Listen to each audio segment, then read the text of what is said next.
everybody, I want to show you guys how to properly clean an idle air control motor for a General Motors Crossfire Injection, throttle body injection, tune port injection engine. A lot of people, when they clean these, they just unscrew the IAC, and this will usually be all carboned up, this tip here, and as well as the throttle body, the port in the throttle body that this basically sits in, and regulates your idle. And while that is good to clean that periodically, there's another thing here that I want to show you that's not only going to save you money, but also is the proper way to clean one of these. So inside this is basically a motor which has gears in it. This is called a pintle, and on this shaft there are basically teeth. It's almost like it's almost threaded like a screw. When this motor turns in, when the motor turns, let's just say frontwards and backwards, this pintle moves in and out to regulate your idle speed. When the AC kicks on, when you put the car in gear, etc. What happens is, and I'm sure if you guys have seen this, as carboned up as this gets, it also gets carboned up in these threads, and these threads get gummed up on this pintle shaft, which can cause off idle hesitation, irregular idle, etc.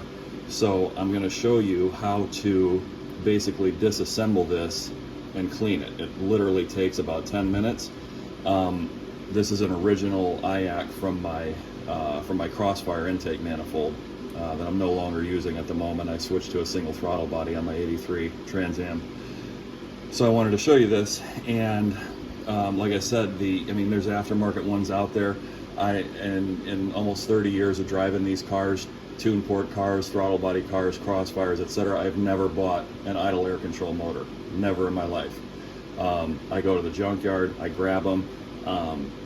As long as they're factory, you can tell they're factory because this is the part number on it, the GM part number, and they just work better, and they're as far as longevity, they're just way better than anything aftermarket you're going to get.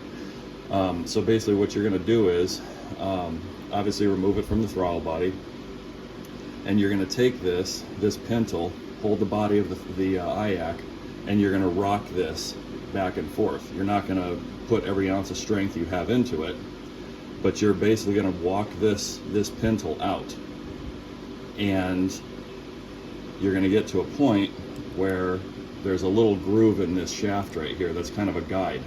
Once you pull it out so far, and then you get to the point where you can unscrew it from the motor itself. And what you're going to get is, there's your IAC, and here is your pintle and shaft, which you can see is threaded.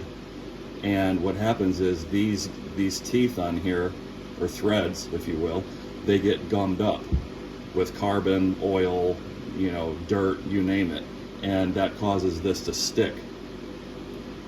So what you basically do is, obviously, take carburetor cleaner, non-chlorinated brake cleaner, clean this up really good. You can spray a little bit in here. I'm not a big fan of that just because it is an electrical component. You can take like electrical contact cleaner and spray it in there. It is evaporative. It won't leave any residue or anything like that. Obviously don't fill the thing up and overflow it with any kind of a solvent, because this is, like I said, an electrical component. So once you get it all cleaned up, what you're going to do is, I usually take just a little tiny thin film of some kind of a lubricant. I actually just did the one on my throttle body about 20 minutes ago. I use this. I use this on a lot of stuff. Just a really thin film. You don't need a lot, because, like I said, it's any kind of lubricant on there is going to attract dirt. But you shouldn't have to do this, but once every maybe 50,000 miles, or if that. So once you get it all cleaned up, you put a thin film of lubricant on here of some kind.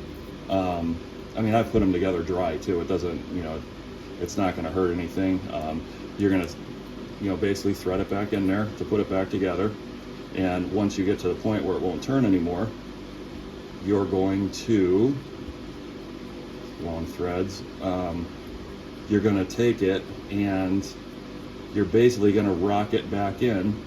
You know, once your little spline is lined up on there, you're going to rock it back in. Once you get it back to roughly where it was, I mean, you can measure, you know, before you pull it out, where it was in relation to, you know, just the length of the pintle shaft sticking out. And then you're going to, obviously, just like if you were to replace it with a brand new one, you're going to, you know, just reset and re-verify your minimum idle speed on your car. If it's a Crossfire or a throttle body or a tune port, you're going to ground the A and B terminals on the ALDL port under the dash for about 30 seconds. Let this bottom out. Disconnect your, or shut the key off, disconnect your ALDL jumper. And keep in mind that's, you know, you'll disconnect this as well before you start it up once this is bottomed out. Start the car up, set your idle speed, shut it off, plug it back in, and you'll be good to go. But like I said, I just want to let you know that, you know, this is something I've been meaning to show you guys because the aftermarket ones are junk. I've had cars that had aftermarket IACs on them when I bought them. They never idled right. They're just junk. Nothing. I mean, this thing is 41 years old. It's off my Crossfire. It's the original, one of the original IACs on it. The thing still works perfect. When I got the car, this thing was so gummed up, it would barely move. And, you know, for some reason or another, the Crossfire cars are kind of more prone to that than a throttle body or a tune port. But nevertheless, it's still something that it's the proper way to clean one of these. You can clean this and the port on the throttle body till you're blue in the face, but if this can't move because it's all gummed up in here with carbon and dirt and oil and everything, it's not going to fix anything. So I just want to show you guys that. And you know, like I said, if you got any questions, you know, it's a simple thing to do. It's easy. It literally takes about 15 minutes. And you know, if you're having any idle issues or anything like that, this will definitely you know, help to clean it up, if not completely cure it. All right, catch you guys later.